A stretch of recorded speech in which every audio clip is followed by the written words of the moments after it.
নমস্কার বন্ধুরা, নতুন একটা আপডেট নিয়ে চলে এলাম। এসএসসির বিরুদ্ধে নতুন একটা অভিযোগ করা হয়েছে।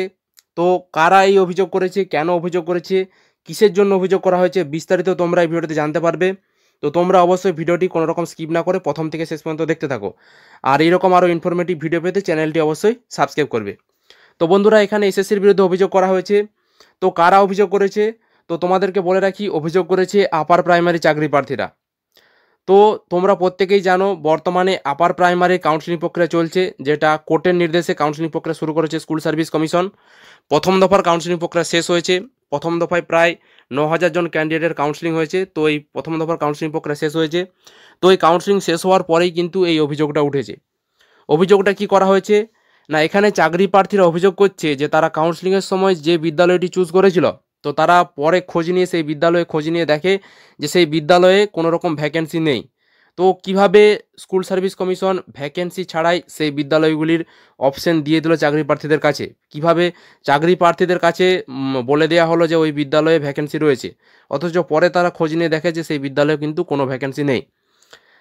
তোমাদেরকে বলে রাখি, উত্তর চব্বিশ পরগনার একজন চাকরি প্রার্থী তিনি জানাচ্ছেন যে কাউন্সিলিংয়ের সময় তিনি তার বাড়ির কাছাকাছি একটা বিদ্যালয়ে চুজ করেছিলেন।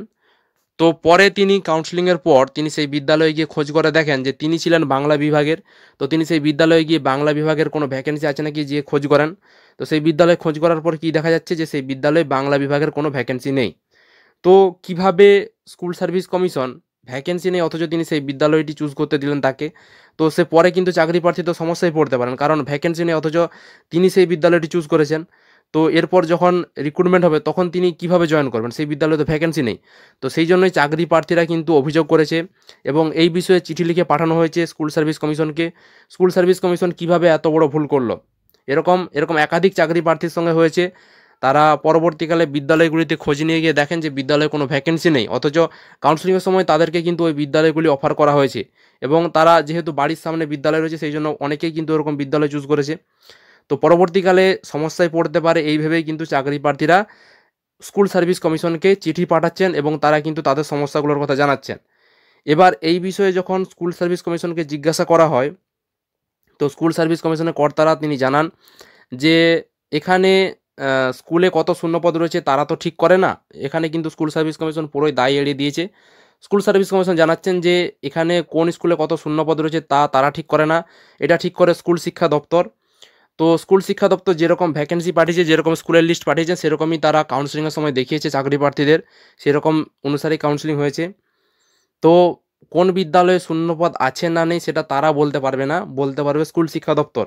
তো পুরোপুরি দায় স্কুল শিক্ষা দপ্তরের উপর এড়িয়ে দিয়েছেন এবং এটাও আশ্বাস দিয়েছেন যে তারা বিষয়টি খতিয়ে দেখছে যে আদৌ ওরকম হয়েছে কিনা, ওরকম আছে কিনা, বিষয়টি তারা খতিয়ে দেখছে।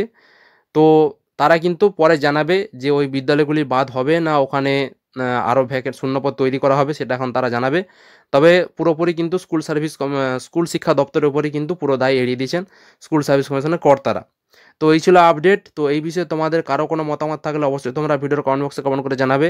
ভিডিওটি ভালো লাগলে লাইক করে বন্ধুদের মধ্যে শেয়ার করবে। তো আজকের মতো এই পর্যন্তই, ধন্যবাদ।